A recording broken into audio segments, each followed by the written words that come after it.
Dear students, in this video, I would like to discuss the concept of one component system with its example. So first, we have to discuss what is meant by one component system. As discussed earlier, component is nothing but it is the minimum number of variable constituents by means of which composition of each phase in equilibrium is explained directly or in the form of chemical equation. So in case of one component system, here any one constituent is essential, any one constituent is sufficient to describe the system completely. So in case of one component system, for studying this system we have to see how many number of degree of freedom is available. That means maximum number of degree of freedom and minimum number of degree of freedom, and this degree of freedom is calculated by using phase rule, that is F is equal to C minus P plus 2, where F is the degree of freedom, C number of component and P number of phases. Now if we consider this one component system consisting of minimum one phase, किमान एक तरी phase असणार त्याच्यामध्ये, असं आपण consider केलं तर या केस मध्ये याला डिग्री ऑफ फ्रीडम किती देईल पहा, सी म्हणजे नंबर ऑफ कंपोनेंट. किती आहेत नंबर ऑफ कंपोनेंट? 1. आपण कन्सिडरेशन काय केलं की त्या सिस्टम मध्ये किमान एक फेज आहे तर त्याला सिस्टम म्हणायचे, त्यामुळे फेज किती आहे 1. मग याचे डिग्री ऑफ फ्रीडम किती येणार आहेत? 1 - 1 0. F is equal to 2. So maximum number of degree of freedom will be 2. One component system साठी maximum number of degree of freedom किती असणार आहे? 2 असणार आहे. Then minimum number किती असणार आहे? समजा आपण या ज्या नंबर ऑफ फेजेस आहेत त्या 1 च्या ऐवजी 2 कन्सिडर केलं असतं, 1 च्या ऐवजी 2 कन्सिडर केलं असतं तर काय झालं असतं? 1 - 2 - 1 किमान 1 आलं असतं, पण मिनिमम नंबर आहे का तो? नाहीये. त्यामुळं आपण असं कन्सिडर केलं सिस्टम कन्सिस्टिंग ऑफ 3 फेजेस. जर तिथं 3 फेज अवेलेबल असतील तर किती येईल? 1 - 2 - 1 -2 + 2 0. So maximum number of degree of freedom is 2 and minimum number of degree of freedom is 0 for one component system. आता मग maximum number of degree of freedom 2 आहे, याचा अर्थ काय? तर जे व्हेरिएबल फॅक्टर्स आहेत temperature, pressure, concentration and composition, यापैकी 2 फॅक्टर्स सफिशियंट आहेत ती सिस्टम स्टेट करण्यासाठी, ती सिस्टम एक्सप्लेन करण्यासाठी. मग कोणते 2 फॅक्टर असणार आहेत? So by degree of freedom is 2 means temperature and pressure are sufficient to define the system completely. Find out concentration. Here concentration or composition is out of consideration because the system consisting of only one chemical constituents. त्यामुळं इथं concentration किंवा composition आपण consider नाही करणार, नाही केलं तरी चालतं, पण टेम्परेचर आणि प्रेशर कन्सिडर करून आपण वन कंपोनेंट सिस्टम ही कम्प्लिटली डिफाइन करू शकतो. मग आता ह्या वन कंपोनेंट सिस्टमचं एक्झाम्पल आपण काय पाहूया? Water system.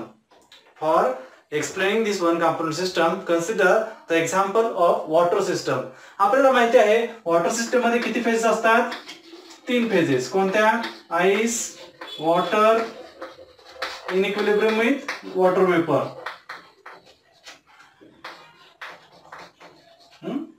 आईस, वॉटर आणि वॉटर वेपर ह्या 3 फेजेस वॉटर सिस्टम मध्ये इक्विलिब्रियम मध्ये असतात. So we know as discussed earlier या तिन्ही फेजेसचं कंपोजिशन आपण एकाच केमिकल कॉन्स्टिट्यूएंटने एक्सप्लेन करू शकतो, that is H2O. Therefore this water system is the example of one component system. Ice मध्ये सुद्धा काय असणार आहे? H2O असेल. वॉटर मध्ये H2O आहे. वॉटर वेपर मध्ये सुद्धा काय असणार आहे? H2O. म्हणजे by considering only one chemical constituents that is H2O we can explain the composition of each phase involved in this equilibrium. Therefore it is the example of one component system. मग आता आपल्याला ही one component system आपल्याला explain करायची आहे. त्यासाठी आपण इथे सांगितलं कोणते 2 पॅरामीटर फिक्स केले पाहिजे? टेम्परेचर आणि pressure. So temperature pressure diagram किंवा phase diagram for water system is shown here in this. So this equilibrium of water system is explained with the help of this temperature pressure diagram. आता काय आहे diagram मध्ये, तर this diagram consisting of three curves. कोणते तीन curves आहेत, curve OA, OB आणि OC. या तीन कर्व मुळे या डायग्रामचं तीन एरिया मध्ये विभाजन झालं. कोणते तीन एरिया आहेत पहा, एरिया AOC याच्यामध्ये काय सांगितलं आपण, आईस. एरिया AOB याच्यामध्ये काय, वॉटर. एरिया BOC याच्यामध्ये काय, पेपर. तर या प्रत्येक तीन एरिया, कर्व OA, OB आणि OC या तीन कर्व्स मुळे या डायग्रामचं तीन एरियामध्ये विभाजन झालं. तीन एरियामध्ये डायग्राम डिवाइड झाली आणि प्रत्येक एरियामध्ये काय आहे, सिंगल फेज आहे. कोणती, फॉर एक्झाम्पल एरिया AOC मध्ये आईस आहे म्हणजेच सॉलिड फेज. कुठली फेज आहे, सॉलिड फेज. एरिया AOB मध्ये वॉटर फेज, इथं वॉटर फेज म्हणजेच लिक्विड फेज.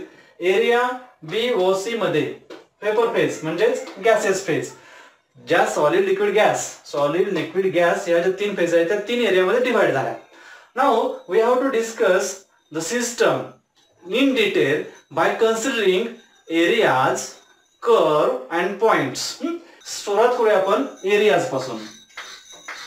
एरियाज मध्ये सिस्टम काय म्हटलं आपण इथं, बायव्हॅरियंट. कशी बायव्हॅरियंट, बायव्हॅरियंट म्हणजे काय, 2 डिग्री ऑफ फ्रीडम. कसे येतात पहा, समजा या कोणत्याही एरियाचा आपण degree of freedom according to Gibbs phase rule या रूलने काढायचं ठरवलं तर काय येईल पहा, F is equal to C. C म्हणजे काय, एक्झाम्पल कोणाचं आहे, वन कंपोनंट सिस्टमचं एक्झाम्पल आहे त्यामुळे C ची व्हॅल्यू आपण घेतली 1.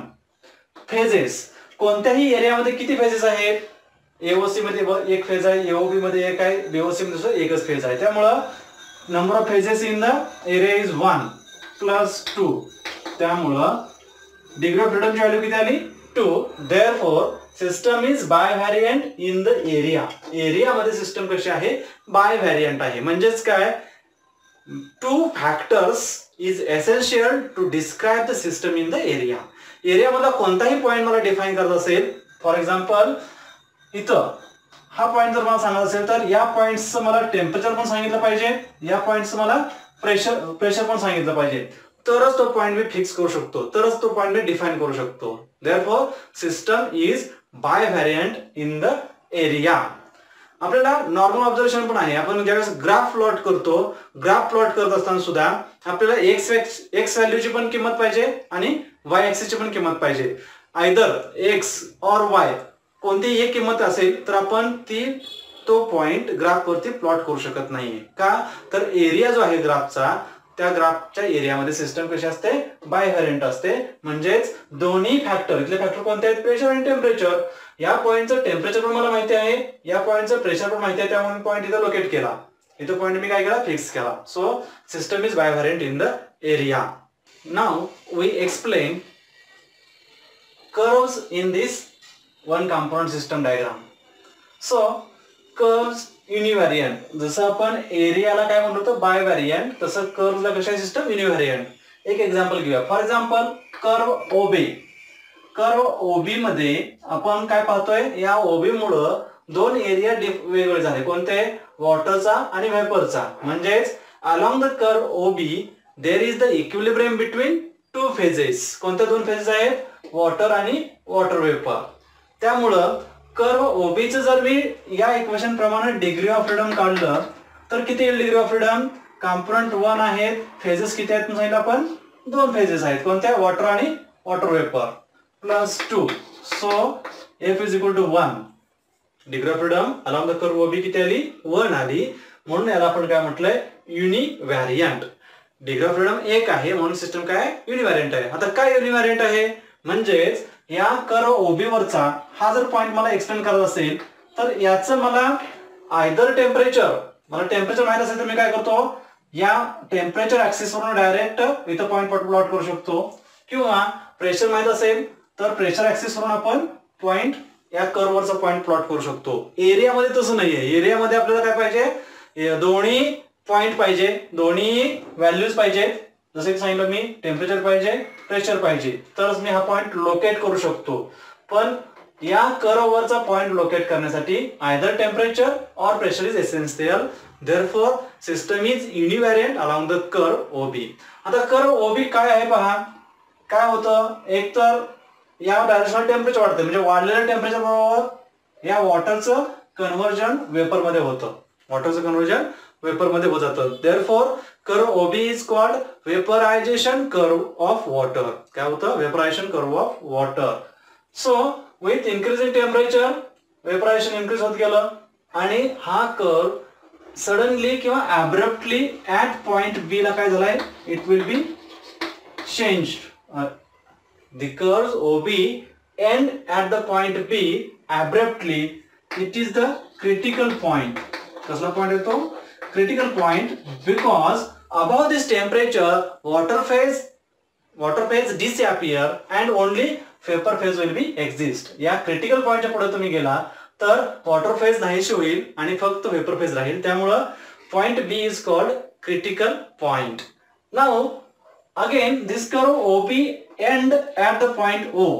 पॉइंट O च्या ठिकाणी तो काय झालाय, एंड झालाय, संपलाय. तिथे काय होतं, अलॉंग द कर्व दोन फेज होत्याच, वॉटर आणि वेपर. पण ज्या वेळेस हा कर्व O च्या ठिकाणी एंड होतो तिथं आणखी एक फेज तयार होते, म्हणजे कोणती, आईसची फेज तयार होती. ऍट द पॉइंट O वॉटरचं कूलिंग होईल आणि ice will be formed.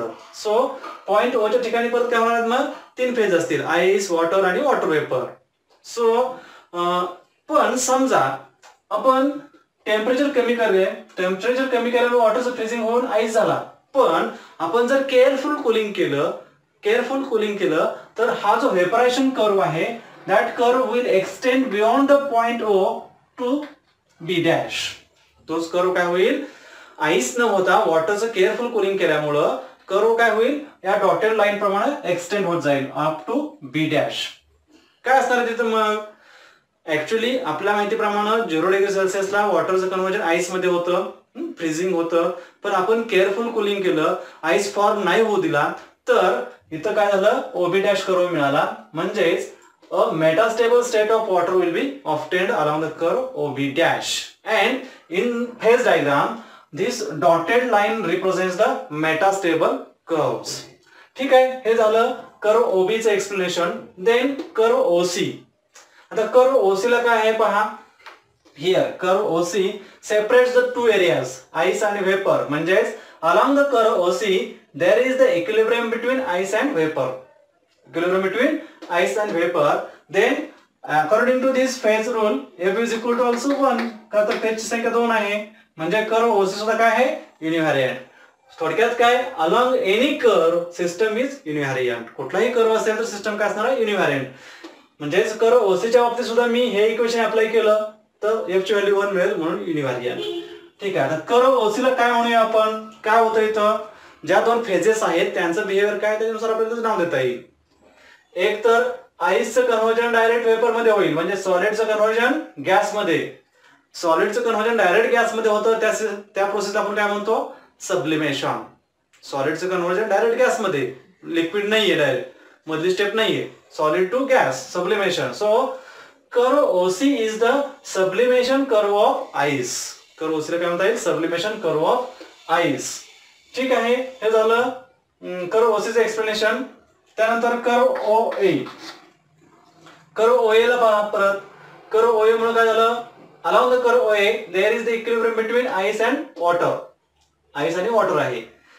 Again इथे दोन फेजेस आहेत, त्यामुळे या इक्वेशन प्रमाणे F ची व्हॅल्यू काय येणार आहे, याला 1 येईल इथं सॉल्व्ह केल्याप्रमाणे. So system is univariant along the curve OA.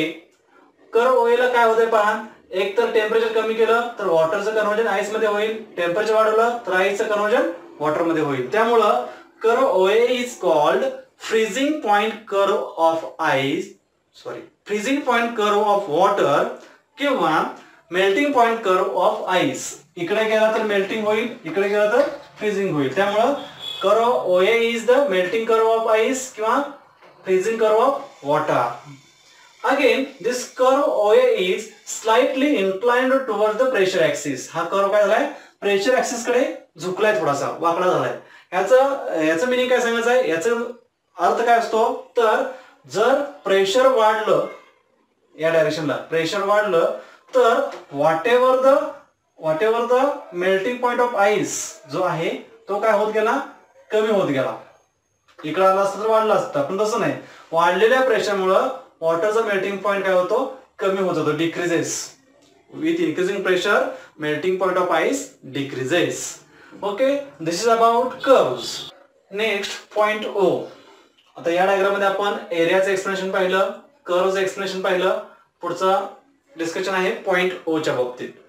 Point O काय आहे पहा. पॉइंट O ला काय होतं, तिन्ही फेजेस जे आहेत, आईस, वॉटर वेपर, ह्या इक्विलिब्रियम मध्ये आहेत. त्यामुळे या पॉइंटचं जर आपण डिग्री ऑफ फ्रीडम काढायचं पाहिलं तर किती येईल, F is equal to C, म्हणजेच किती आहे, 1 कॉम्पोनंट आहे, पण फेजेस किती आहेत तिथं, तिन्ही फेजेस इक्विलिब्रियमला आहेत. त्यामुळं 1 - 3 + 2 is equal to 0. Therefore, point O has no degree of freedom. Hence, it is called invariant or non-variant. So, the system is invariant at the point O or non-variant at the point O.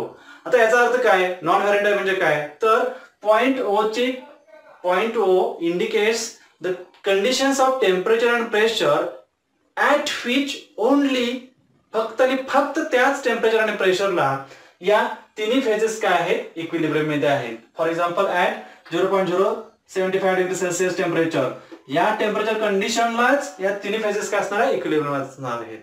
So point O has the special significance and it is called the triple point. Point is also called as the triple point. का triple point म्हणायचं, because at that point there is the equilibrium between three phases, solid, liquid आणि gas. ठीक आहे. परत point O चं significance आहे आपण special importance, कारण त्या पॉइंटनं दाखवलेलं टेम्परेचर आणि प्रेशर त्याच कंडिशनला तिथं तिन्ही फेज मध्ये इक्विलिब्रियम असू शकतं. काय होईल पहा, समजा याचं प्रेशर स्लाइटली इन्क्रीज झालं, प्रेशर जे आहे ते स्लाइटली इन्क्रीज झालं, तर काय होईल, one of the phase get cancelled and system will be move into the one area. दुसरे फेज कॅन्सल होतील आणि सिस्टम काय होईल, कुठल्या तरी एका एरियामध्ये मूव्ह होईल. समजा टेम्परेचर कमी झालं तर काय होणार आहे, सिस्टम या एरियामध्ये जाईल, other phase will be get cancel. त्यामुळं या पॉइंट O च्या ठिकाणी जे सिग्निफिकन्स आहे त्याला आपण काय म्हणतो, it has no degree of freedom. त्या पॉइंटनं दाखवलेले टेम्परेचर आणि प्रेशर ही जी कंडिशन आहे त्याच कंडिशनला तिथं तिन्ही फेजेस इक्विलिब्रियम मध्ये असू शकतात, म्हणून त्याला आपण काय म्हणतोय, triple point. Okay, in this way we can explain the phase diagram of water system. कसं एक्सप्लेनेशन केलं आपण, डायग्राम काढल्यानंतर डायग्रामचं एरिया, डायग्रामचे कर्व आणि डायग्रामचे पॉइंट सांगितल्याप्रमाणे along the area system is bivariant, along the curve system is univariant, and at the point system is non-variant, zero variant or invariant. Okay.